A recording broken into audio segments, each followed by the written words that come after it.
All right, well, happy Wednesday. Sorry. Happy Wednesday. Let's fix the sound on this thing.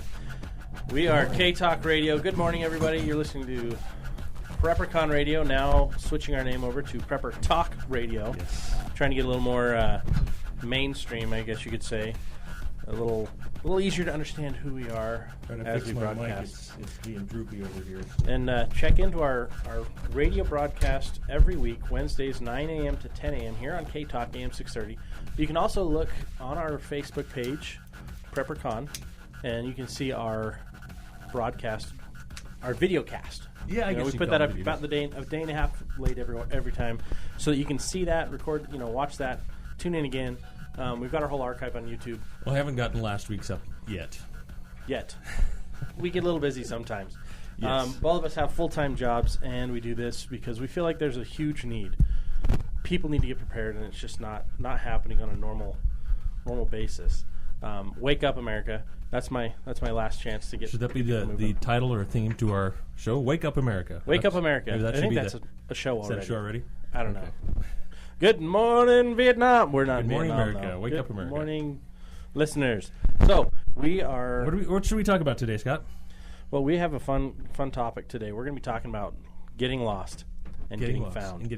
Getting lost and getting found. One of the biggest problems in the wild, as well as in urban terrain, is people are using these little square and rectangular devices to try to figure out where they're going all the time. And when those don't work, completely lost. They don't know where to go. Now, I was a property manager for a couple of years, and we had a particular property where the GPS location would not show up on Google Maps or anything like that. So they would put the address into it, and they would not get there because it was too new, I guess. It wasn't in the database it's a dark yet. spot. It's a digital Yeah, poop, and so many people had no idea how to get there without their GPS. And that's my big concern is that we are handicapping ourselves. GPS are great. They're fantastic. I love them. I use them whenever necessary. But that's not always necessary. Batteries go out. When you're under a heavy tree cover or when you're in a slot canyon or... There's a number of different reasons like you're not going to be able to have that work for you. So we want to talk about that today. We're going to have a fun show, but before we get going too far, we want to remind you that this show is sponsored by our good friends over at Survival Medical. Survival-medical.com is the website. Check it out. They just launched their marine line products. So if you're boating this summer, if you're going to be out in the wild, having fun, on a boat, around a boat, near a boat, in the water, take this kit. It's waterproof. It's sealed until you need it. It's awesome. All of their stuff, they've kind of cracked the code on long-term storage of your medical gear. Usually your gear is going to run out of usefulness within about 18 months or so, 2 years. Things just expire. Well, they've cracked the code on those expiration dates, and that's the awesome thing about it. So once you open it, then you've got an expiration date about 18 months later on some of those items. Yeah, on some of them. I love that everything is modular, so you've got multiple packs. And hopefully John makes it in today. He's actually one of our guests, and he's with Survival Medical, but he's also the son of a surveyor. I was going to say the father of a surveyor. That doesn't matter. Son of a surveyor, and he's got some really cool Indian roots. Where he grew up in Missouri, Missouri. He's a good old Missouri boy. Backwoods. So, us here in Utah, it's pretty easy to navigate here in Utah. This is my opinion, because we have the mountains, we have a lot of geographic features that we can navigate from. Now, if you're living out on the plains, Missouri, Kansas, how do you navigate other than map and compass and so forth? So that's what we want to talk about today. Is of course, GPS takes an important role. Depending on what you're doing and where you're trying to go and how precise you're trying to be in your navigation, in your orienteering. But I want to kind of focus more on survival navigation, survival orienteering, if you want to call it that. Well, I think one of the big things is people don't realize is there's multiple ways to do this. It's not always just a map and a compass. Understanding the sun's movements across the sky during the day, it's always going to rise in the east and set in the west. That's the simplest start, right? Pretty simple. The next simplest thing is nighttime, North Star. However, if there's cloud cover, you can't always identify it. And it takes a little bit of practice, a little bit of knowledge to identify the North Star. As does using a compass and a map. And so all of these things, they take time to learn. And so our goal with this conversation is for you to then take it out and go practice some of these things. Go do something. And here's the fun part. It's actually kind of fun to do this. Oh, absolutely. Ever since I was a kid, got my first compass, I have been absolutely fascinated with why does this needle point north? I mean, we know the Earth has magnetic fields, and we had Ben Davidson on a few weeks ago talking about magnetic fields of the Earth and really how that works, how it protects us, but it also helps us to navigate, and it has for thousands of years. And I just love that this ancient form of travel you can carry in your hand. It's so simple, it's so reliable, and I'm just mesmerized by the compass itself and the history, and there's so many different types of compasses out there and ways to navigate. Just love it. Yeah. And it's fun because once you understand how to orientate your compass and compare that to a map, you can identify exactly where you are in that map. You know, and then you can route away to wherever you want to go. Now, my focus has been, because living here in Utah, it's pretty easy to get around. The Mormons made made that sure because the way they laid out their streets and so forth, north, south, east, west, running in a grid pattern.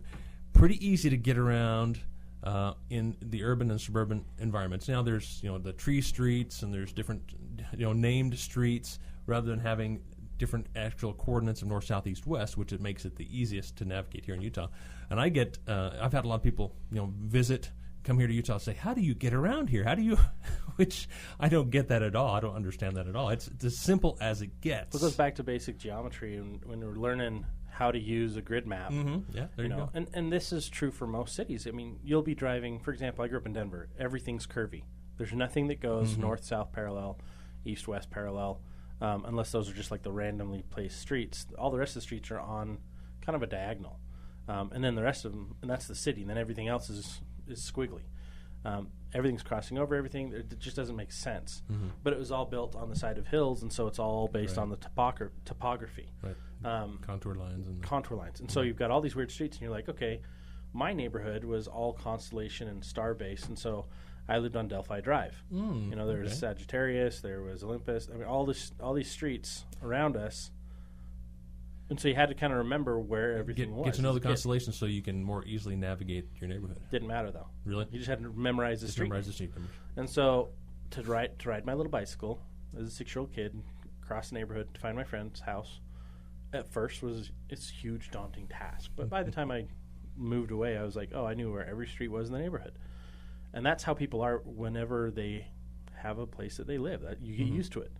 But it takes time. Yeah, and there are certain techniques that you can use, and whether you use them by the names that maybe they're called. Like, for example, one word is called, it may be referred to as a handrail. And it's more in a wilderness environment when you are trying to navigate from point A to point B without a trail, without many reference points. There are different ways to navigate. But going back to kind of navigating here in Utah and getting around, we have the mountains. For me, are the largest feature, obviously, and easiest way to navigate. So, in again going back to being a property manager, in trying to explain the location of this particular property that was difficult to find, it was not available on GPS. I say, okay, go north of this location or go south of this location, you'll find it. I'm sorry, I don't know which way is north or south. I'm like, are you kidding me? Do you not know which way is north and south? And there's so many topics we can reach out here. Actually, anciently, 1,000 years ago, whatever, most people would refer, their main direction they would refer to is east because the sun rises in the east. Me, I kind of orient myself toward north, mainly because I've lived on the Wasatch Front here for so long. The mountains are north to south. When I wake up, I look north, and so it's easy to orient myself to the north. So let's completely jump off that. I want to talk about what do you do when you get lost. Okay. Well, because here's what's going to happen. Most people get lost in the city that they're not used to. Most people get lost in the wilderness because they have no idea where their trail is because they didn't prepare. Everything goes back to preparation, right? Yeah. Let's talk a second about what lost means. Not knowing where you are in correlation to where everything else is. Okay, absolutely. That's the simplest definition. Okay, in correlation to where you're headed or where you've been, or having no clue of where you currently are. Okay, but if you're in the middle of a city, I don't personally think you can actually be lost when you're in the middle. Absolutely. Have you been of to the New city. York? No, I have not been to New York. Then you have no clue. When I went to New York, the nice thing about New York is they use a grid system. The Masons developed all of New York. But it doesn't make a whole lot of sense when you live in Utah, where everything's a number grid system. Theirs is a streets and avenues. The only street that made sense to me was Broadway, and it was diagonal through everything else. The center of the street or center of the city is imbalanced on that island. So you've got like 30 streets on one side and 5 streets on the other side of the grid. And so I'm like, the whole time, like, okay, where are we kind of getting like Utah County between cities when you've got an address that ends and all the public transportation's underground. So you get off of a subway and you have come up, you don't know no where you're at. clue where you are. I guess and you don't have anything to really tell where you are except for the street signs. When you look up and all you can see around you is buildings everywhere. And they're all falling in, they're all caving in on you. I guess my definition of lost, and I don't want to admit I'm ever lost. Because I'm lost all the time. I'll tell you why. Okay.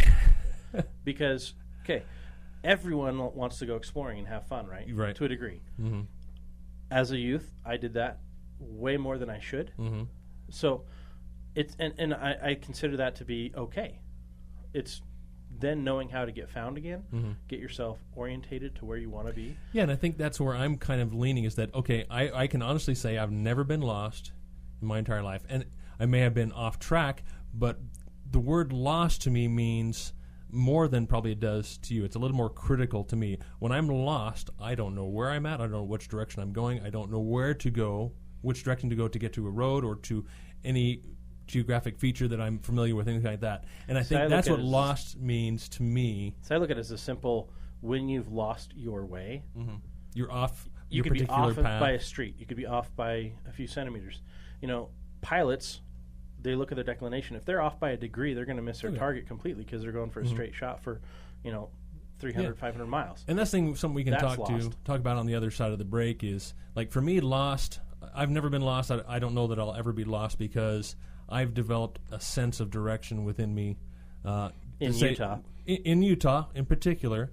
But not just in, Scott's absolutely right. You're absolutely right. However, as long as I know which way to go, I don't feel I'm lost. So if I drop you in New York right now, no, absolutely, you'll be totally screwed. But I can figure it out shortly, which That's tells me the point. which is the reason why I say I wouldn't be lost, because I know where I'm at. You can always correct yourself. And I know where I'm going. So that's why I don't say lost. So maybe I'm a little too critical on using the word lost. Maybe I need to be more liberal in using that word lost. I wouldn't say more liberal. I would just say it has a broader sense or broader understanding than what you're giving it. I think all too often we ignore that we're lost. It's easy to be lost. It's simple to just course correct. So maybe I just need to kind of give in to my pride and say, okay, I'm lost. Potentially. Okay. Well, before we go down to break, we're going to be cutting break here real quick. But before we do that, I want to let you know, Republican presidential candidate Ben Carson will be on K-Talk Media with Sherilyn Eager from our Liberty lineup this Thursday from 10 a.m. to 12 noon. That's huge. It's a big deal. Ben Carson, I think he's one of the best candidates we had, and he is awesome. So tune in 12 a.m. to 12 noon this Thursday. Also tune in live for updates from the Republican National Convention in Cleveland right here on AM 630 K-Talk Media. We'll be right back after the break.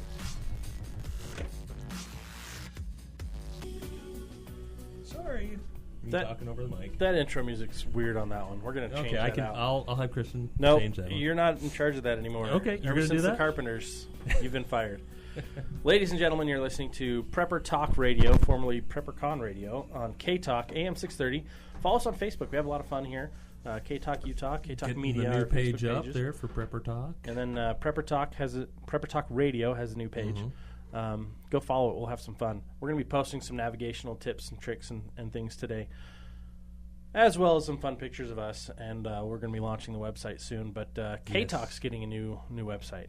We've been talking about it. We're like, hey, it's going to go out next week. Oh, it's going to go out next week. Oh, it's going to. I think they're ready to go. Pretty close, yeah. I think they're like a smidge away. It's They're technically lost right now. If a few navigation tech helps, which that's the problem. They got to fix their navigation on the website. A little bit of navigation, and they'll be found.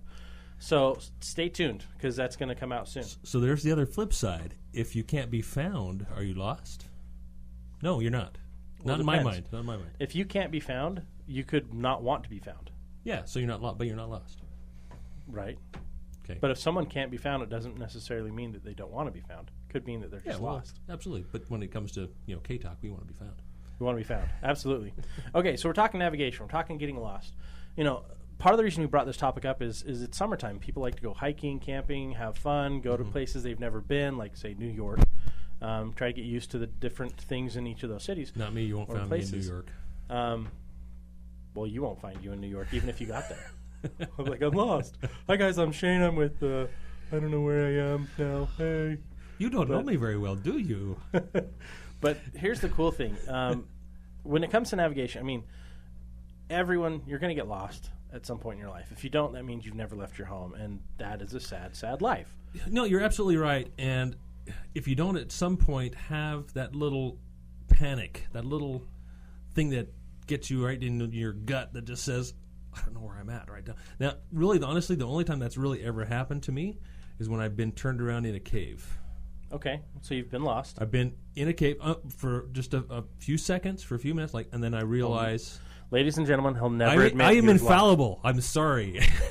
He'll never admit. However, I have had phone calls where he's like, hold on, I need to figure out where I am. That, in and of itself, is lost. Okay, I will concede to that. There we go. But no, Shane's been lost, ladies and I'm gentlemen. still going to You've disagree. Heard it. He conceded. Okay, I conceded, but I'm still going to disagree in that what lost really means. Well, if we're going to go off of Merriam-Webster's dictionary as opposed to Shane's dictionary, nobody knows Shane's dictionary except for Shane. But lost is a sense. It's a feeling. It's I don't know how to explain it. So when you were a little kid, you never wandered away from your parents at the grocery store? I have no idea. I don't remember my childhood. You blocked out all the times you were lost? I blocked it out. Okay. Maybe that's it. Maybe I was lost too many times. I could banter all day, but let's talk about that's true. Staying found, okay? Yes. Staying on course. That is the key. You got to stay found. If you get lost, if you go off track, it's much harder to figure out where you are and how to get back. So now, if you're new to Utah, or if you don't live in Utah, this applies to pretty much any city you go to. Utah's on the grid system, which is great. All cities are on some sort of a grid system as far as their north, south, east, and west. That's why your mailing address might be 422nd West, John Doe Road, or whatever it is. Or it could be completely on a grid, like here in Utah, where it's 550 South and 720 West, or North, or whatever. But here's the thing that I found is kind of fun, is if you're listening to GPS, you'll catch this. You'll be driving, it'll say turn left or turn right on South State Street. I was just going to say that. And I'm like, well, no, I'm turning right. Shouldn't it be going north on State Street? Well, no, it's just saying you're on the south end of the grid line. Of the grid, yes. And that's what it's that South State Street or North State Street. And also looking on Google Maps or Google Earth, it also shows, and if it shows a physical address, it'll say South State Street, or whatever the is. Exactly. 400 North, South 400 North, whatever, because you're on the south, like you say, you're on the south side of the grid rather than the east side, or the north side, or the east versus west. Exactly. And that's great, because then you can orient yourself a little bit better to where you are and where you want to go. The other thing is I'm noticing people aren't very good at giving directions anymore. They're terrible. You're absolutely right. Because we don't pay attention to our surroundings as much, because we're so focused on our phones and other devices that make life a little bit easier. We've lost sight of all the key landmarks. That's one of the biggest things in finding your direction is looking for the right landmarks. And if you know where certain landmarks are, it's easier to get found. It's easier to find your way. And the same goes for camping. Yeah, and that's hiking. We could talk about a little bit about triangulation, of how to find your location on a map or your location in the field compared to a map.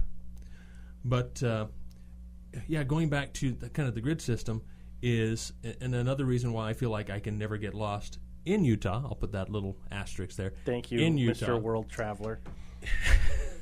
You're absolutely right. I do not lack thereof. I do not. I'm not a big traveler. Although, whenever I do plan on going somewhere, I take a map, I get on Google Earth, and I look at the local landmarks, large mountains, whatever I could maybe see above the city line, above the skyline, and so I can, when I get there, I know how to orient myself as to north, south, east, or west. So, in all honesty, okay, if I needed to walk back home, how would I do that? How would I get there? What's my course? What are my landmarks? And of course, I always take a compass with me. It's keep one in your bag. It's just good to have with you. One of the things that I've always loved is wilderness exploration. I was a scout, did a lot of hikes. I turned a 20-mile hike into a 55-mile hike one time accidentally because I got lost. I was the youngest of the 4 scouts that I was with in that little group. There's like 30 of us all together, all numbered up with our leaders. And it was funny because our leader's like, okay, go to the next pylon and stop. Along the trail. Along the trail. Right. Now, it was funny because we got to the next one, and they're actually the cairns, which is a stack of rocks that is obviously not natural. It's like 12 rocks stacked trail up. marker. There's also ducks, which is 3 rocks stacked up in an open area. And then you can also have your standard trail markers, and there's the fiberglass ones that they pop into the ground. There's also the tree marker ones, and we'll post that on our Facebook page so you can kind of see the different types. But it's good to know what those mean. Well, we walked up to the cairn, and then we saw another one. We're like, oh, that's the trail. The trail keeps going. And so we went to that one, and then we saw another one. We're like, oh, there it is. And we just kept going. And I'm like, shouldn't we stop? And I should have stopped. I should have. Is that little nagging, hey, don't go there. Don't go there. Well, we ended up taking a left when we should have just stopped because we were supposed to take a right. Because a lot of times these cairns are on a rocky terrain where the trail is not easily distinguished. And this was a very rocky terrain, so it was like so hard to see. Yeah, where the trail goes. But before we got to the rocky area, the trail markers were posts. They were 6-inch posts just sticking out of the ground with a little tag on it, a reflective tag. Well, as we got through this rock field on the top of this mountain, we saw those posts pick up. We're like, oh, let's follow the posts. And we just kept walking. And all we knew was that our camp was going to be by this lake. We got so lost. It was ridiculous. We were lost for about 12 hours. Really? I bet your leaders were freaking out. Our leaders were pissed. Now, here's a quick tip before I forget, is that on these trail markers, trails have a number. They have an assigned number. So when another trail splits off of a main trail, it's assigned a different number. So if you're going from trail marker to trail marker, it will have the same, like trail number 36. Not always. Okay. So in Wyoming, it just had a reflective tag. No numbers. No trail identification marker. It was just this little silver reflective tag.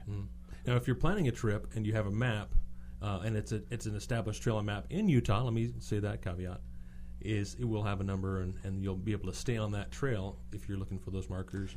And this trail might have that now, but back then it did not. And so that's the other thing is when you go out hiking and you go out exploring, take a map, know where you're going ahead of time, and orient yourself to know the routes you're going to take. And there was a lady who got lost on, which trail was that, Scott? Remind me of this story we just heard just a few weeks ago, a month ago, where she was lost for a month or something like that, or 2 or 3 weeks along the Great Western Trail. Is that what it's called? Anyway, so she was not adequately prepared. She had her map, but she did not know basic orienteering and how to find herself and put herself on the map and which way to go. And she eventually died. And she was on a major trail. And there are a lot of things you can do, a lot of techniques you can learn to say, okay, if there's a trail, I want to go off this trail, but I want to be able to come back to the trail. Yep. And that's where a map and a compass can really come in handy. You say, I don't want to be bound to this trail, but I don't want to get lost, so that you can use that as a handrail or as a backstop to say, okay, I've gone too far. Exactly, safety net. So let's jump into the scenario. Okay, so we've talked about how to orient yourself in a city. We've talked about how to follow trail markers in the wild, just a little bit. But let's say you are lost. We say, okay, you've got a compass and a map. Yep. Now, how do you use that compass and map? A lot of times people think, well, just point the map north and we're good. How do you know what north is? And so that's why we're going to talk about compass and declinations. And should we start in an urban or suburban environment first and then move? Sure. Okay, cool. Excuse me.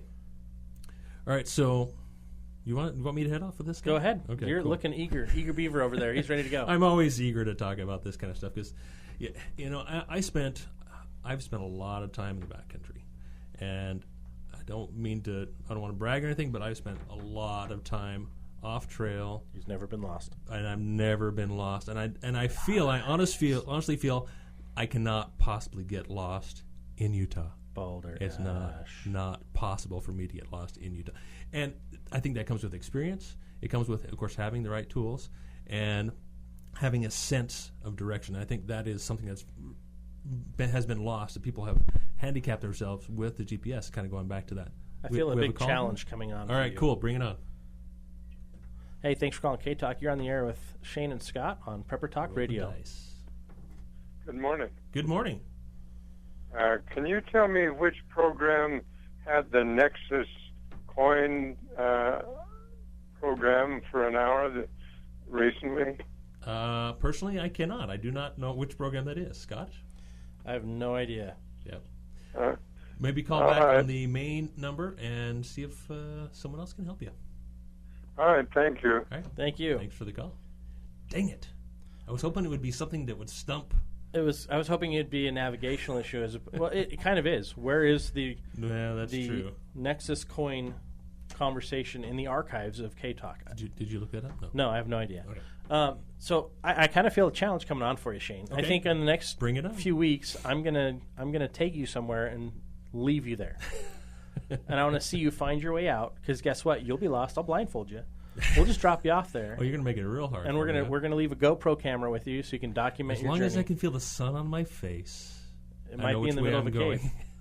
I'll drop you in a cave, smarty. All right, bring it on, man. Bring it on. Anyway, make sure you take your survival medical kit with you, because if I leave you out in the wild without that, I'll feel bad. Okay. So I'll make sure we drop you with that. A life straw, right? And a life straw.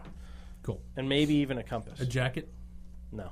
I'm not that nice. Okay. Well, as long as it's summer. No, it still gets cold up. Still gets cold. Hypothermia can happen anytime. Yeah. So, how to triangulate your location? Okay, so if you're in a city, urban area, that's obviously much easier to get yourself oriented as to north, south, east, west. It gets more tricky if it's overcast, if it's night, and so forth. And we talked a little bit about the streets and how you can. You can ask for directions. Talk to somebody. Ask for directions. Talk to a local. 9 times out of 10, they don't know what they're doing either. You're probably right there. You're probably right. If Pokemon Go is any indication, you're not wrong. Exactly. And if you've been on Facebook and seen the post that we did last night about today's topic, that brings a really good point. Mm-hmm. Pay attention to where you are and what you're doing. Mm-hmm. So first of all, you don't get lost if you don't have to. But there's a story out of Texas which is awesome. This group of Pokemon Go chasers are watching their phones, not watching the warning signs, do not cross this fence. Mm-hmm. It happens to be mating season or whatever you want to call it for the cattle in Texas. The rut or whatever. And the rut. And this bull is out in its field, and it's like, don't cross the fence because the bull's overly aggressive this time of year. And these idiots are walking through this field, chasing down some, I don't know, monster, Pika Poopa or whatever they're called. And they're chasing it, trying to find these things, not seeing that there's this giant bull with giant horns, and he's just like ready to gore them. Mm-hmm. And they see him at the last minute, and they are able to get to this post, and they climb up the radio post in the middle of this field. And they're sitting there waiting, and the farmer actually came out and took a picture and is laughing at them like, you morons. Mm-hmm. And he had to corral his bull out of the field so he could rescue these idiots on his land who were trespassing, first of all. So anything you're doing in life can easily detract you from knowing where you are and where you're going. You're absolutely right. And that's the point of that story. Absolutely. That's a great point, is that if you're not watching where you came from, if you do that, you can retrace your steps back to a point where you can say, okay, I'm familiar with this point. I know where to go from here. Exactly. But if you're kind of completely distracted playing Pokemon, or otherwise, or texting while you're driving, or you could even just be on the phone and lose track of what you're doing. It's you're incapable of multitasking to that level. Everybody is. Everybody. Multitasking is a lie. You can single task and alternate tasks. Mm-hmm. You cannot multitask. Yep. Agreed. Scientifically proven. Agreed. So, all you people who tell me you're a multitasker, you're misinformed. You're quick at task changing. Yes. You can only focus on one thing at a time. You can be aware of multiple things, but that's different. Mm-hmm. Okay, so finding out where you are. Say you've got a compass. Say you've got a map. It's just a flat map that shows the grid that you're on, whatever you're in a city. A quadrangle. Mm-hmm. How do I find myself, Shane? Mr. I'm never lost. how do I find myself if I'm in a city, I've got a map, and I've got a compass? How do I do that? Well, it comes down to finding landmarks. And that's why I call it triangulation, is when you have 3 different landmarks, you can use the bearings of those landmarks from where you're standing to translate that to the map to show you where you are on a map. Now, I don't think it's always necessary to know exactly where you are on a map, but maybe more a general location. So you may not need to know specifically how to triangulate, but in using reference, say whether you're in a city or whether you're in the mountains, you can say, okay, I see this peak over there, I see this peak over here, and I see this hill over here, or this valley over here I know is in where it's at in relation to me. So you can use those 3 points and guesstimate on a map, say, okay, I must be approximately in this area. And so, which can help you to say, okay, on this map I see a trail on the map, there's a trail to the north of me. So you can say, okay, these mountains, if I go to these mountains, will have gone too far. So that could be your backstop. And looks like we've got a break coming up here. Oh, yep, here we go. We're going to triangulate after we get back. Remember, this segment's brought to you by Survival Medical. These guys have cracked the code on long-term medical storage. Your first aid kits, travel kits, anything you need, get it at survival-medical.com. And tune in this Thursday from 10 to 12, Liberty lineup, and we're going to have presidential candidate Dr. Ben Carson. Maybe we'll come in to the studio, which is going to be awesome. I don't think he's in the studio. Oh, hey. Okay. You missed a fun banter moment on the break. I got to say, calm down, Bear You Grylls. insulted me. I didn't insult you. I was just insulting the statement. Okay. Is that better? No. No. Hey, don't forget, tune in this Thursday from 10 to 12. Liberty lineup has Dr. Ben Carson on K-Talk. Our website's going to be launched in the next week or two. But this is the best station, I think, in all of Utah. I mean, you get a call in, you get to join in the conversation. Sometimes we'll talk about, little weird things like the Nexus coin, which I don't know what that is, but another caller called in. But right now we're talking about surviving being lost. We're talking about orienteering. We're talking about land navigation.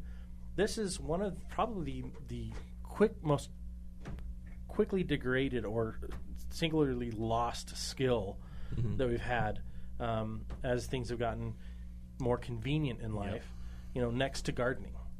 Those 2 things I think are so important, understanding where you are and where you're going, because you can do those without any technological advances. Those basics are foundational. And if you're going out on a trip, I certainly hope that you'll be prepared with a map at least. Because there are ways to find, we haven't even got into this, there are ways to find which direction is north, south, east, or west without a compass. Yep. So you can always orient yourself, if you have a map, pretty darn important to have a map. If you know the area somewhat, okay, not as critical. But what I wanted to ask you all, and if somebody wanted to call in and tell me their opinion, is what I like to share, what we'd like to share are details. We'd like to teach you how to do this. Although teaching you how to do triangulation on a map is difficult on the radio. It's difficult unless we're in person. But I wanted to hear from you and see do you like hearing these things? Do you guys want to learn these details, or do you want us to just kind of skim over the tops and you guys do the research on you in your own time? So while we're waiting for calls, let's talk about actually using that map with finding your north-south, finding where you are, triangulation. So say you've got a compass, and let's say you're out in the woods, you've got a topographical map, or even just a regular plat map, or a standard map. Sorry, not a plat map. That's for finding, real estate. That's for finding property lines. I know where your brain's at. And we've got our expert navigation guy here in studio, yeah, John. I got lost on the way here, man. I was trying to listen to your Ask for station and get directions. some directions, but nothing helps. We sent you in the wrong way on purpose. Guys, this is John with Survival Medical. He's a great friend, avid outdoorsman. He is a true patriot and just a good guy all the way around. Shane, you've never been lost? Never. Wow, you've got to come bow hunting with me in Missouri. You get back in some thick cedars and you're going to get lost. It's going to happen. That does sound a little bit scary to me. It's the GPS won't work under the thick, like you say, the thick cedars. And well, wait, what was that movie? Deliverance. Yeah, I just had a That's flash my of hometown. Deliverance. Yeah. John is the hunter. You do have nice teeth. Shane is the hunted. Is this working, Scott? Yeah, I'm hearing you cool. loud and clear. Right. So, John, besides taking a survival-medical.com qualified first aid kit with you when you go into the wild, because if you do get lost and hurt, you need to be able to take care of yourself. But besides that, what do you take to be able to find your way? An understanding of the local plant life, I think, is one of the biggest ones. And every region has different ones that'll help you. But, moss grows on what side of the tree, right? Well, that's the big question. That's another thing we can talk about is, okay, which way do spiders orient their webs? Oh, absolutely. Deers always poop facing east. Did you know that? I mean, no, that's not true. But it's I always true. pee into the wind. I mean, hey, let's get honest. There we go. But really, get to know your local woods. Yeah. You're going to be lost if you spend all of your time in an urban environment and you're in the mountains for the first time. You're going to feel lost. Yep. And the more time you can spend there, the more you realize that certain things grow in certain places. You're not ever going to find berries growing on the north side of a mountain, right? Because the sun doesn't shine there. And so I think that's a big aspect. So what side does the moss grow on? The north. Really? Mm-hmm. So we can argue that too, because it depends on the where you are. Over environment as well. I was in a rainforest in Alaska. Exactly, it's everywhere, and it grew everywhere. That's right. I was like, I'm lost. The thing is, I would die up here. Well, actually, I wouldn't, because there was a salmon river right next to me. I'm like, well, at least I'd eat until the bears got me. Yeah. But I was like, there goes half of my wilderness survival stuff that I knew was just like. You're right. That is totally environmental where you're at. Where I grew up in the south there in Appalachia. That is very much true. You come here and that's not true, because there's a half dozen different types of mosses that I don't recognize. And the thing is, you don't have to rely on those types of inconsistent ways to determine which way is north. There are so many different other ways you can use. You can use your watch. You can use the shadows. But that goes back to knowing where you're going, which is the opening statement that John gave us, is understand the topography, understand the plant life of where you're going, because that makes a huge difference for you. So the Bear Grylls situation where you happen to just parachute into some wilderness somewhere and you have to find your way out is not realistic? Oh, no, you just pee on a headband and you're good. Okay. Well, pee on a headband, drink your pee. That's right. And then climb down into a cave on a vine. Yeah. Exactly. And then make your way through the cave with a torch you've made from pine sap and don't die. Yeah, and don't forget your pizza. So going back or your to reservation real at the Quality Inn, right? Exactly. Hey, I was speaking of New York. I was just lost there last week. Oh, that's right. You were smoke. I was on Long Island all last week, and no, you're absolutely right. And having lived in Idaho for a while now, what added to that sense of being lost was the people. I felt like just claustrophobic. You got 7.5 million people on an island that's 100 miles long. I'm from Idaho. There's 1.5 million people in the whole stinking state. And I think that's an interesting point to add to this when you talk about orienteering and survival navigation is your mindset. Right? Absolutely. If you've ever been lost, there is a sense. I mean, I grew up playing in the woods. When all of a sudden I got lost for the first time, it was terrifying. Yeah. And I literally lost for a couple hours my wits. I was a 16-year-old kid bow hunting, and it scared the crap out of me. Man, I grew up in these woods. How am I lost? And that's why it's so good to tell people where you're going, first of all. Always. And whenever you leave, let your loved ones know where you're going. Even if I'm just leaving for a few hours for work, my wife's like, okay, where are you going to be? Why? Because if I don't return on the time I said I'm going to return, she knows where to go looking for me. She knows where to send help. A club soda? Is that what she's going to look for? She'll find me every time.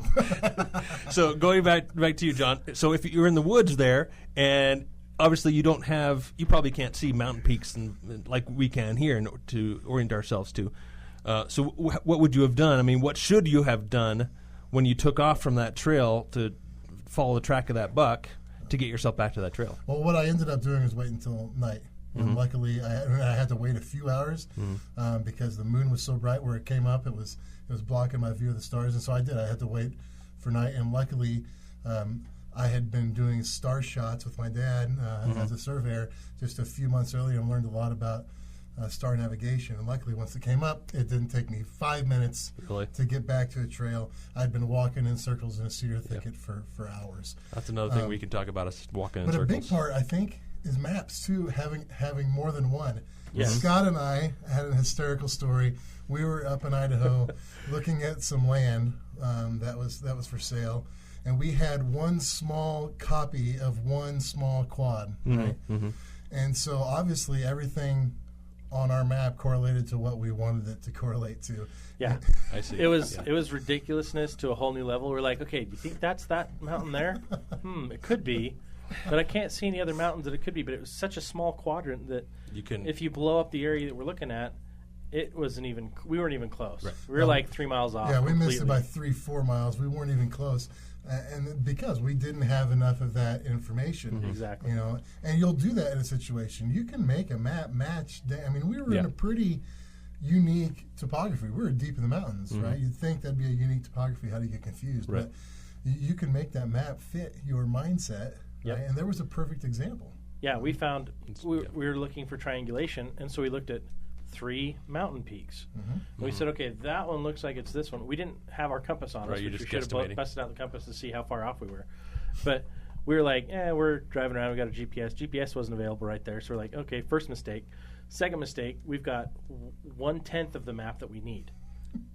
And that's it. And we're like, that could be that one. That one lines up over there. This one, okay, so that's got to be that. We're right here. No, we're not. We're not even on the map. The good news is Scott learned how to effectively do a Missouri moose call that day. So that's I was taught by the champ. It was amazing. You'll have to teach me sometime. A lot of people I'm don't jealous. realize, but Missouri, we're actually famous for our moose calling. I've been a world champion there 3 times as a Missouri moose caller. I don't know if A Missouri world champion? I don't know if we've got buckles that comes in buckles. I don't know if he's serious or what. I know he's absolutely not. That's the best part. So what I was trying to get to is that he should have gone into the bush with a compass at least, right? Sure. So that when you say, okay, here's the trail, I'm going to set a bearing, I'm going to walk off on this bearing, and to come back, I'm going to follow the opposite bearing and come back. Absolutely. Well, and what's funny is we didn't consider ourselves lost because we were on dirt roads. Right. Sure. Exactly. So, but here's the funny thing: we were looking specifically for land that we were going to use in a land transaction if we wanted to buy it, and we we're like dreaming up this grandiose, wow, we can sell that off, and this is going to be great, and we can develop over there, and we're in the wrong place.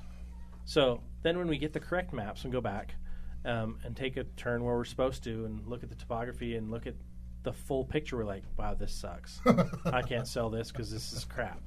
And that's the reality is we can paint ourselves into any picture we want to if our mindset's not right in that situation. So when you get lost and your mind starts freaking out, the number one thing, stop. Stop where you are and wait until you can get calm. I think with something you've got to add to that kit, because you guys nailed the 2 biggest, right? Compass and maps. Here's one that I think most people forget, is a way to write. Because you just nailed it with your bearing, right? A lot of times you'll go, okay, I'm going to take this 120-degree bearing. I'm going this way. You have and to then transfer you that to the map. And you go, okay, it was 210, right? And now you're lost. Or you can draw that line on the map using your declination. And, I would advise all of you to jump on YouTube or wherever, jump online and learn how to do triangulation, because I'm not going to teach you here. We're going to post a couple of videos on our Facebook page later today at Prepper Talk Radio. We should make a moose calling video while we're at it. All right, we can do that. Okay. Please wear your suit for that. Cause I'll be behind the camera for this one. And we've got a caller. Let's gamble. Let's roll the dice. Oh, he just hung up. Dang it. Okay. Caller, call back. We'll bring you back on. But you definitely need a writing utensil. You definitely need, I think, a small pad of paper as well. The reason I love that is because it creates another straight line that you can use. You can set your compass over here to keep oriented and draw and use your notes, and you don't have to put all of your notes on your map. Now keep in mind there are also different kinds of compasses. You have a base plate compass, which is what you would use on a map. You can also use it in the field, but it's better to have one that actually has a sighting mirror, so that when you're taking a bearing, you can hold it up and you can actually be accurate at taking a bearing and look through it. It has a mirror that you can, where you can see the bezel as you hold it up to your eyes and actually look toward a landmark. So you would say, okay, there's a big tree over there. I'm going to set a bearing to that tree. I'm going to walk to that tree, and then I'm going to take another bearing from there, or I'm going to head back at the same bearing. The backside of a survival medical bag can actually be used as a reflective mirror for your compass. There we go. There you go. That's true story. You are reaching there, buddy, aren't you? Hey, we're going to gamble. We're going to bring this caller on. He called back. Hey, thanks for calling K-Talk. You're on the air. Yeah, okay, so my nephew, he was in Boy Scouts, and he came to me, and we were talking about my experience in Boy Scouts and my old manuals and stuff. And he's like, yeah, orienteering, we went and did that. They don't teach us compass anymore. we only had GPS and we still got lost. I was like, really? Oh my gosh! So I had a whole group of Boy Scouts out there lost in the woods with a GPS. With the GPS. Had no clue, and I'm like, dude. Yeah, that's a bad example. You got to pull out Or a your good old example Boy of being what not to do. Yeah, awesome. What's funny is I just saw this in the news. They just had, or they either just had or they're about to have the largest signaling communications Mirror signal? Yeah, the signal mirror. Awesome. I did that one And year. when they do that, they're also training these scouts. They've got the ham radio operating network there, and they're teaching them land navigation, they're teaching them orienteering, and they're teaching them how to signal. And it's like... I did that one year. I loved it. That needs to be part of every Boy things. Scout thing. I think every youth Absolutely. needs to learn those skills because they're going to come back to save them. Yeah. And if you're in a group and one of you know, then you're much more confident.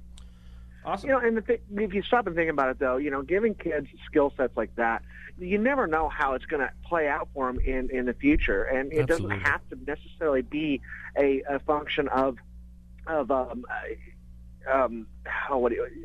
just I can't even think of it anymore. It's a life skill. It doesn't have to be in other words, you don't have to have a major catastrophe. Mm-hmm. You don't have to have some horrible thing happen for that to be a very useful skill set in life. And Absolutely. and that just carries over. It teaches trigonometry. It teaches some basic skills that are just really Geometry, fundamental geography. for being human. Well, and the most important thing is it increases their confidence level, so that when something does happen, they know how to get through it. And we're actually running to the end of our show. Thanks for calling in. Have a great. Thanks. Thank you, everyone, for listening in. Remember, Dr. Ben Carson's going to be on from 10 to 12 on Thursday, and this hour has been brought to you by Survival Medical. Thank you, John. It's tougher than everything. But tougher than nature, man. That's Tougher the thing than to nature. remember. Survival medical, tougher than nature. What does that mean? It means it's waterproof, it's dirt-proof, and we've even found a way to beat time. So Yeah, it's you time-proof. can find our products at survival-medical.com. We've got one for every aspect of your outdoor needs, your preparedness needs. Love this guy. So thanks a lot, guys. Appreciate your show. See ya. Thank you. You can go back to your own garage,